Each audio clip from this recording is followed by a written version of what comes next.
Welcome to Chapter 5, Organizing and Drafting Business Messages. When creating business messages, there's a lot of research that needs to be put into it. There's two types of main research, informal and formal research methods. When we're talking about informal research methods, these are a little bit less scientific. Searching company digital or other files for information, talking with a boss or coworker, interviewing target audience, receiver decodes message, and also you can conduct an informal survey. However, formal research methods often take accessing data electronically, searching manually for data, investigating primary sources, and conducting scientific experiments.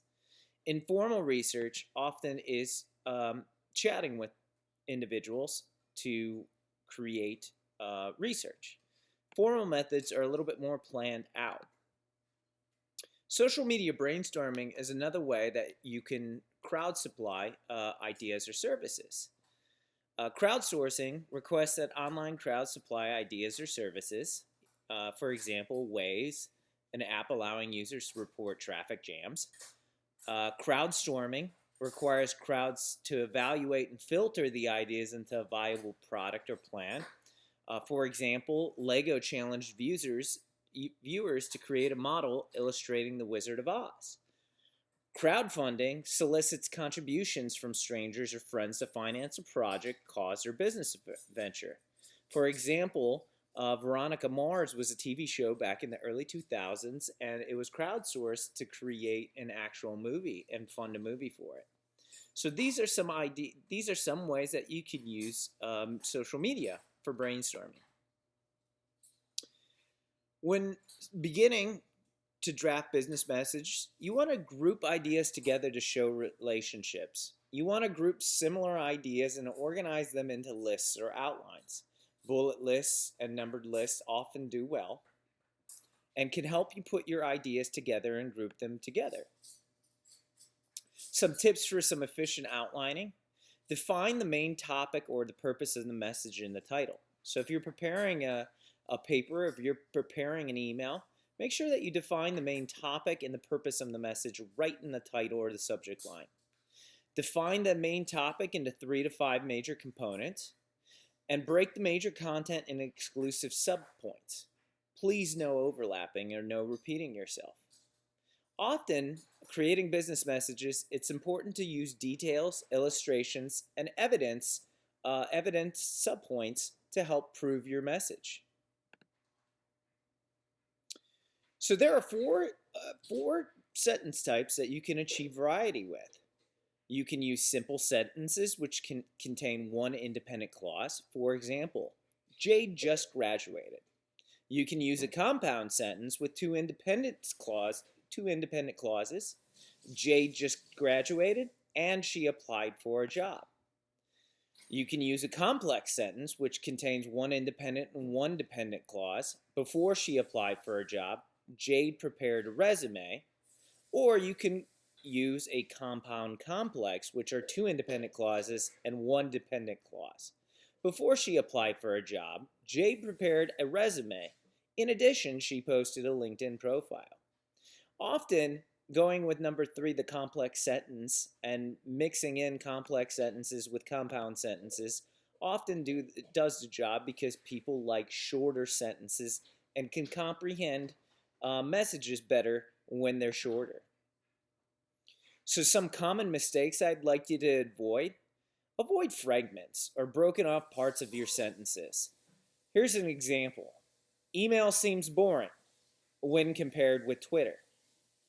I would rewrite that to say, email seems boring when compared with Twitter.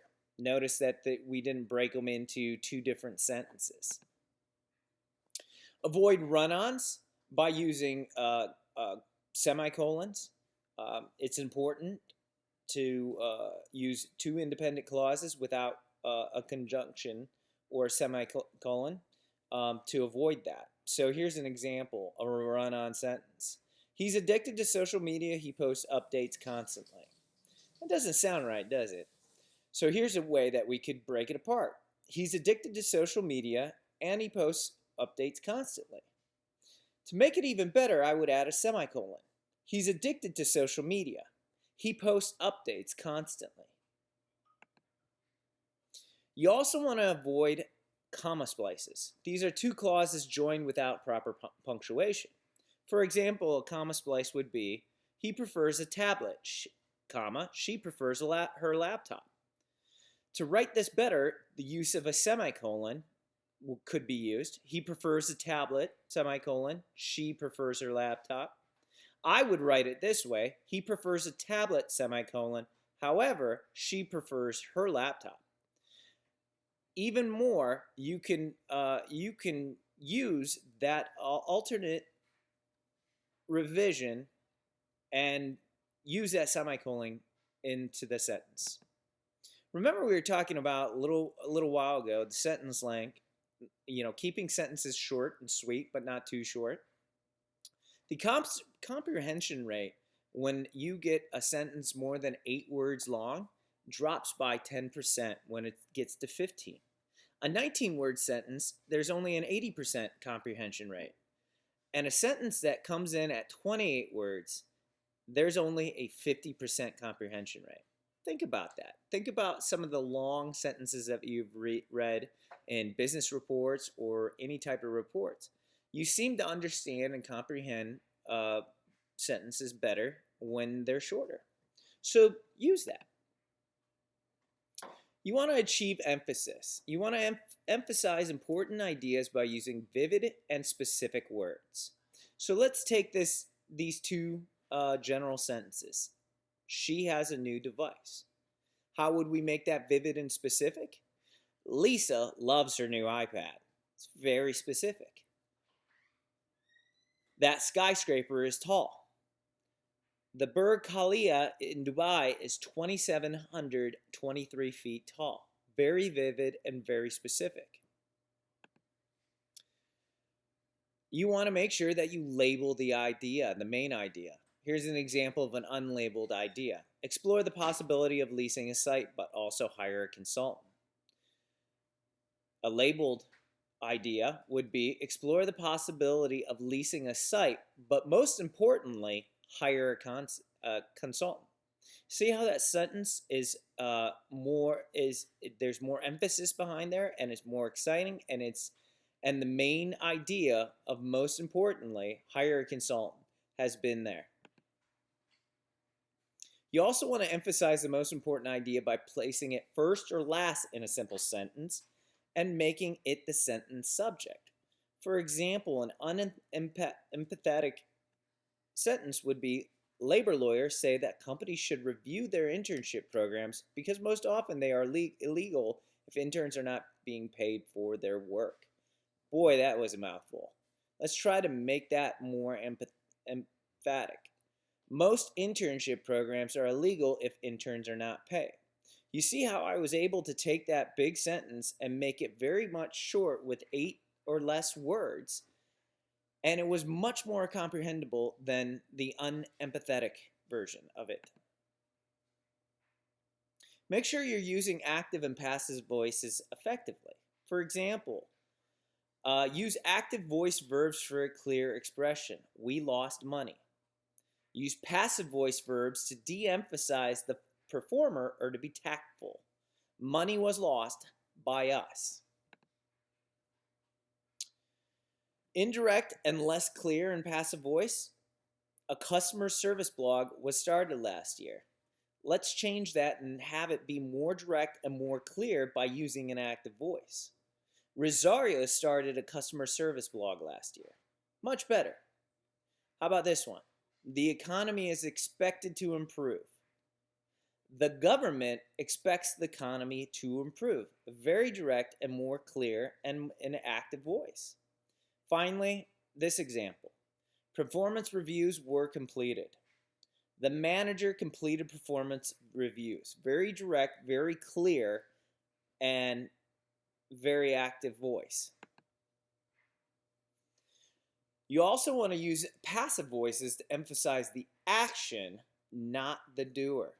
So here's an example of a less tactful and active voice. We cannot grant you credit. A more tactful and a passive voice would be credit cannot be granted. See how it's less confrontational? We cannot grant you credit is very confrontational, and it may provoke anger.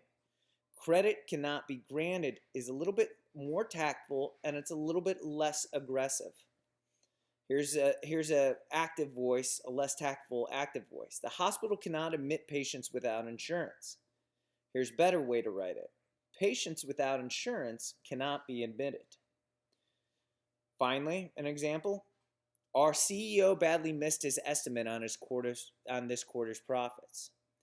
Estimates on this quarter's profits were badly missed. Again, just a couple small changes can make all the difference in the world. Make sure you also use parallelism to achieve balance. Here's some examples of sentences that lack parallelism. We focus on money, earning it, investing it, and how to spend it.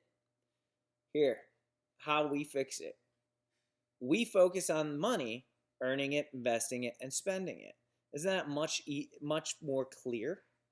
Here's another example of a sentence that lacks parallelism. Applicants are interested in work and environment and how they can advance their careers. Here's a better way to write it. Applicants are interested in work environment and the career advancement. Much easier to write. Another thing you want to avoid when writing business messages is avoiding dangling modifiers. Don't do this. Walking down the street, our sign is easy to see. Instead, write it this way. Walking down the street, people can easily see our sign. Here's another example of a dangling modifier. To enroll, an application must be sent by April 1st. Here's a better way to write it. To enroll, you must send an application by April 1st. Much better. All right, so let's finally wrap this up by talking about drafting effective paragraphs. You want to make sure that you arrange your paragraphs in one of these plans. A direct plan, which is a main sentence followed by supporting sentences. Best for defining, clarifying, illustrating, and describing ideas. Especially if you're talking about a complex subject. You want to make sure that your main sentence is kind of an executive summary, and then the following sentences support that. A pivoting plan is limiting sentences and a main sentence supporting sentences for comparing and contrasting. Whereas an indirect plan is supporting sentences, main sentences for describing causes followed by effects. So you can use one of these ways to write your paragraphs. Personally, in business, I like using the direct plan. You also want to build paragraph coherence by linking ideas with one of these techniques. You want to sustain the key idea by repeating a key expression or a similar word throughout a paragraph. This is a very important way to achieve comprehension. You want to also dovetail sentences by connecting the beginning of each new sentence with a word from the end of the previous sentence. It makes it flow much better. And finally, you also want to use a pronoun in one sentence to refer to a noun in a previous sentence. These can help make your paragraphs even better. That's it for Chapter 5. Make sure that you complete your homework that's due this coming week. Good luck.